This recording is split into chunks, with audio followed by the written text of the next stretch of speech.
Het is 5 uur. Goedemiddag en welkom bij Joert. De brandwacht zal Takkemier net meer uitdrukken voor alle automatische brandmeldings. Het komt te vaak voor dat het om een vals alarm gaat.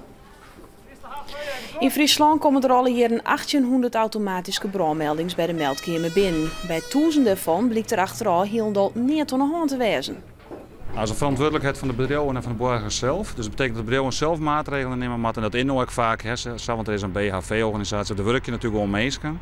En mensen moeten dan gewoon zelf zien van oké, wat is er aan de hand? En eerder wat er aan de hand, dan wordt de brandwacht bellen. De brandwacht kiet nog wel al op automatische brandmeldingen zien bij gelijks zorginstellings. Theatercelskip Triater en het festival Oerol binnen bot in acties in de bezuinigings die het kabinet hadden oplezen wil. Meer dan 300 protestbrieven van bekende en onbekende Friezen hebben Oerol en Triater al inzamelen. Daarmee willen de instellingen op zo'n 20 juni de Tweede Kamer op oren gedachten brengen. Maar uiteindelijk is onze cultuur en ons cultureel erfgoed wel hetgeen dat ons als mensheid glans geeft en een samenleving op een positieve manier verbindt. Ik hoop dat u dat niet vergeet in uw besluitvorming omtrent de cultuur in het noorden. Een hartelijke groet, Nienke Laverman. Als Triater haast 2 miljoen euro bezuiniging maakt, komt het voortbestaan in gevaar. Het celskip bestaat al 45 jaar. De politie had tot nota 5 jongens aangehouden voor een mishandeling in kampeerborkerij De Harmsdobbe in Bakkeveen.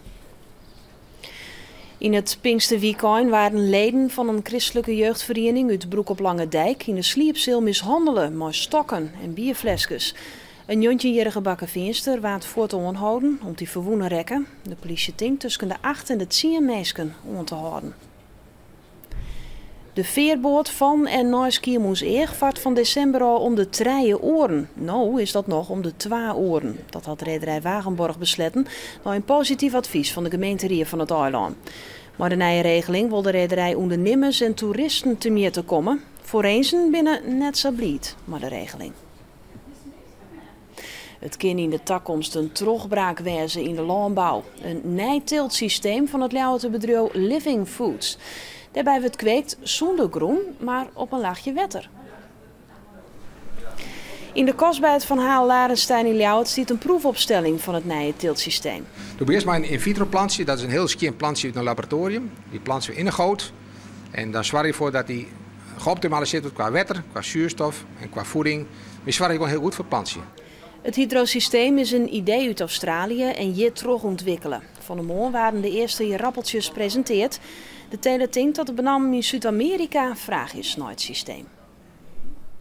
Leerlingen van Squalmienskip Comenius in Ljouwert hier van de morgen een bijzonder koor op bezitten. Het Kids Care Children's Choir uit Oeganda wie te gast.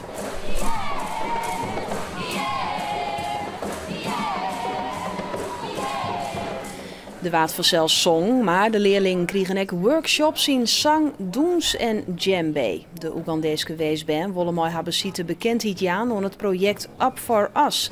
Dit zorgt ervoor dat de band die geen ouders meer ha of net naar squallen kunnen, een thuis en een opleiding krijgen.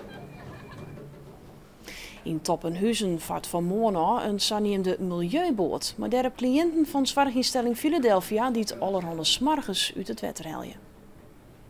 Van de morgen wordt het eerste proeftochtje maken, op ziek naar afval. 3 jaar lang is er om werken om de milieuboot klaar te krijgen. Vooral met typen van lokale sponsoren. Voor de cliënten van Philadelphia, mensen met een verstandelijke beheining, een goede dijbestijging.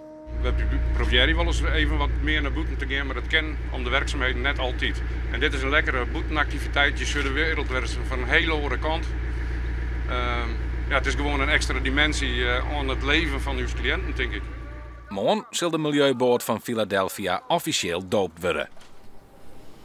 Flinke buien wienen de Joert rondom in de provincie. En ook van een jong is er nog kans op buien, mogelijk maar tonger. Vannacht klaart het op en is het droeg. Morgen geregeld zinnen en droeg. Dus die het een matige ontvrij krachtige zuid-zuidwestenwind. En het is morgen tussen de 18 en de 20 graden. En dit weer het in 5 minuten. Meer nijs in 3 uur van 6 uur. Nou eerst, een mooie dag verder.